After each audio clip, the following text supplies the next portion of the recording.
New জার্সির MetLife stadium বিশ্ব ফুটবলের মহাকাব্যিক এক মঞ্চ, যেখানে শুধু ২০২৬ বিশ্বকাপের সোনালি ট্রফিটাই বাজি নয়, বরং এটি ফুটবল ইতিহাসের এক অলিখিত মহাদ্বৈরথ। একদিকে ইউরোপের সম্রাট স্পেন, অন্যদিকে লাতিন আমেরিকার সিংহাসন ধরে রাখা আর্জেন্টিনা।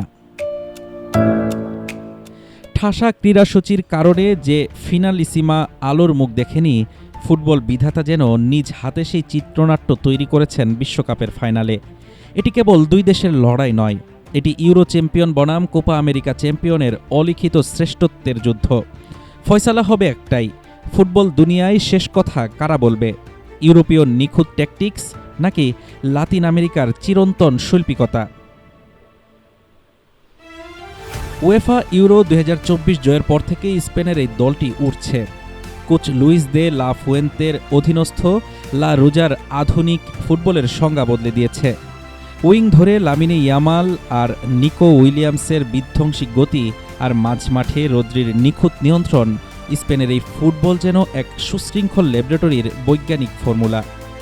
ইউরোপীয় ঘরানার হাই প্রেসিং আর কাউন্টার অ্যাটাকিং ফুটবলের সেরা প্রদর্শনী নিয়ে তারা প্রস্তুত বিশ্বজয়ে। কিন্তু প্রতিপক্ষের নাম যখন আর্জেন্টিনা, তখন যে কোনো সমীকরণই বড্ড ম্লান। বর্তমান বিশ্ব চ্যাম্পিয়ন এবং কোপা আমেরিকা ২০২৪-এর মুকুটধারীরা মাঠে নামে কেবল কৌশল দিয়ে নয়, হৃদয় উজাড় করা আবেগ দিয়ে।